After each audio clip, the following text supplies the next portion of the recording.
Now at 6, waking up to rain. Yes, late December, rain. How warm is it and how long it's all going to last coming up? And we're remembering former President Jimmy Carter's impact across the world, but also right here in Connecticut. The details on that coming up. The fifth night of Hanukkah saw a light triumph over the darkness in West Hartford. I'm Stephen Reels, and coming up, we'll take a look into this annual tradition. All local, all morning. This is Fox 61, Connecticut's news station. Good morning, everyone. As we round out the last few days of the year, we are saying hello. It is 6 a.m. We're glad you're here. I'm Keith McGilfrey. And I'm Symphony Privet. We hope you're having a great start to your Monday. You're feeling refreshed after the weekend. If you step outside, you'll notice it's kind of warm out there, but you also need the umbrella this morning. If you step outside, you're going to get wet. Yes. But here's the thing. That's not going to last too much longer. The warm air is going to hang out for a little bit. Interesting forecast setup over the next couple of days as we wind down the year, as Keith and Symphony mentioned. Good to have you along on this Monday. Rain pushing on through this morning. I'm going to show you the radar in a moment. Warm temperatures wrapping up the year. However, in the 7-day, there's some cold coming. We'll talk about that coming up. Satellite radar in review shows you some moderate rain, mainly east of I-91, right along I-91 as we take you up towards parts of Hartford. Just to the north of the metro, we're seeing some pretty steady rain. Hold on here. There we go. We are seeing, for the most part, more heavier rain across parts of Tolland and Windham County right now, approaching the 395 corridor just outside of Plainfield North.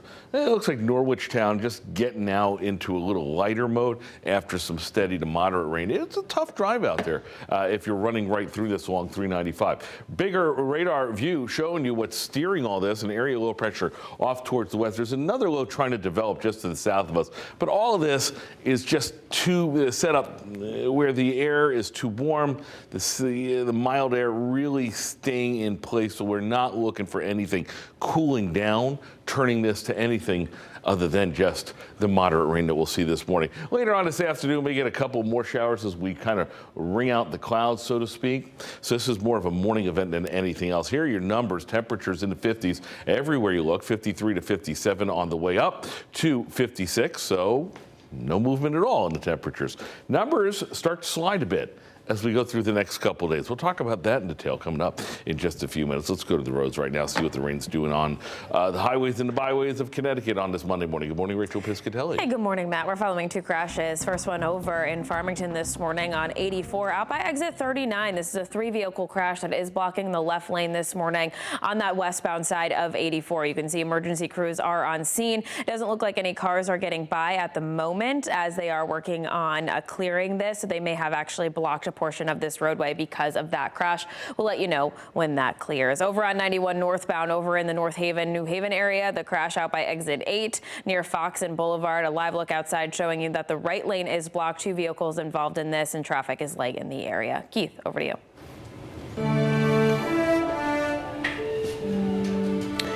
Former President Jimmy Carter has died at the age of 100. He died on Sunday after he spent 22 months in hospice care. Yeah, President Carter was known for his legacy as a statesman and a humanitarian. He was the 39th president of the United States and only served 1 term. After Carter's presidency, he worked on humanitarian initiatives around the world and founded the Carter Center in 1982. We have learned that the state funeral for Jimmy Carter is set for January 9th, which President Biden has declared as a national day of mourning. There will also be public observances in Georgia, and ultimately he will be buried in Plains, Georgia, right next to his wife, Rosalind. Well, yesterday, President Biden reflected on his friendship with President Carter and his life's work. What I find extraordinary about Jimmy Carter, though, is that millions of people all around the world, all over the world, feel they lost a friend as well, even though they never met him. And that's because Jimmy Carter lived a life measured not by words, but by his deeds. President-elect Donald Trump also spoke about President Carter.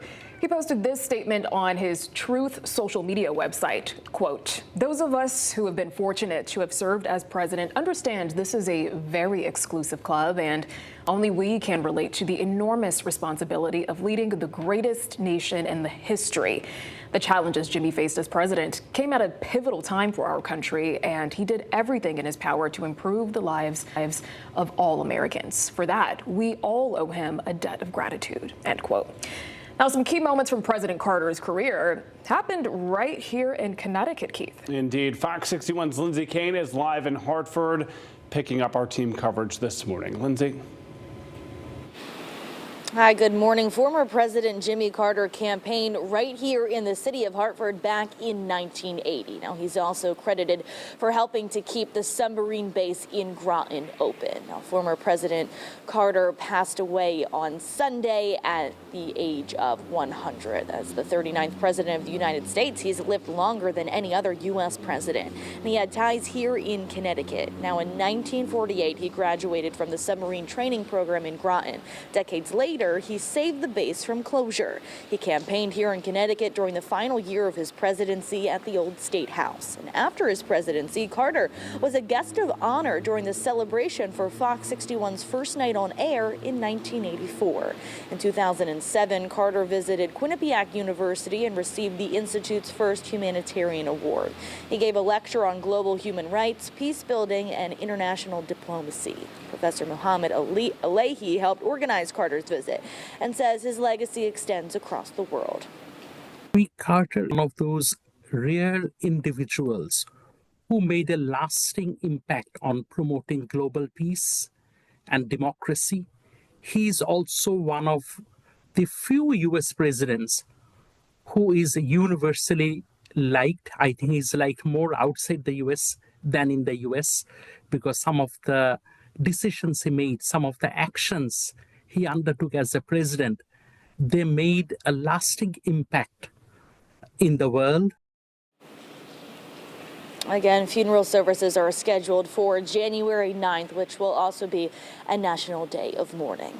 Live in Hartford this morning, Lindsay Kane, Fox 61, Connecticut's news station.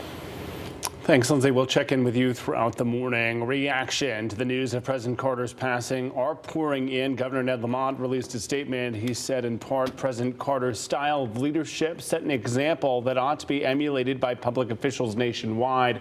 Most notably, his self-effacing and kind disposition. He carried himself with grace and integrity, treated others with dignity and respect. Senator Chris Murphy also released a statement saying, quote, "Few people have modeled what it means to live a life dedicated to the service of others more than President Jimmy Carter.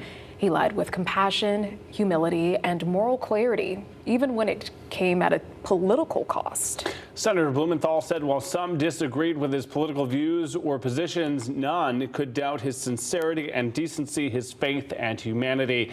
He built a legacy of giving back, personifying the adage that there is no limit to the good that you can do if you don't care who gets the credit.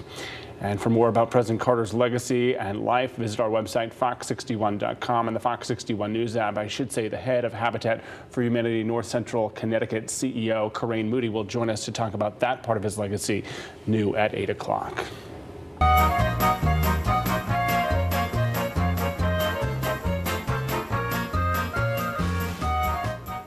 The Festival of Lights has 3 more nights to go, and one annual Connecticut celebration of Hanukkah drew a pretty big crowd. Yeah, Fox 61's Stephen Reels takes us to West Hartford for the Fire on Ice event. Bringing a little light to the darkness. Now, that's the message the Jewish community shared for this year's Hanukkah. And for the 5th night of this religious holiday, this dichotomy, this battle of opposites was shown in West Hartford. Crowds of people gathered at West Hartford Town Hall for the Hanukkah Fire on Ice celebration. And while many enjoyed food and fun, a lot of importance was put behind this 8-foot ice menorah, which was lit as the sun set. It celebrates the miracles of the Jewish faith and light's successful triumph over darkness, a message faith leaders hope visitors take with them in their daily life. The message of Hanukkah is one little action, one good deed. Just do it. Do one extra good thing and in your area of influence, and you will see how little action can make a big difference. This year, the first night of Hanukkah coincided with Christmas Day, actually. And the 8th and final night will be on January 2nd. In the studio, Stefan Reels, Fox 61, Connecticut's news station.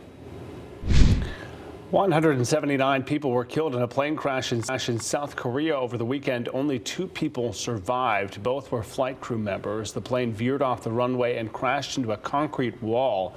It appears the landing gear of the Boeing 737-800 didn't deploy. It's said to be one of the deadliest plane disasters ever in South Korea. Crews found the flight data and cockpit voice recorders as they searched through the wreckage. The president of Azerbaijan says the plane that crashed last week in Kazakhstan was unintentionally shot down by Russia. Yesterday on state-run TV, he told people the plane was hit by a weapon from the ground. 38 people on board the plane were killed. Russia's president apologized for the crash, but didn't take direct responsibility for it. A suspected landing gear issue impacted an Air Canada Express flight landing in Nova Scotia Saturday night. Passengers say they saw flames as the plane landed at Halifax Stanfield International Airport. That's about 20 miles north of downtown Halifax. All 73 passengers and crew members were bused to the terminal, and luckily no one was hurt.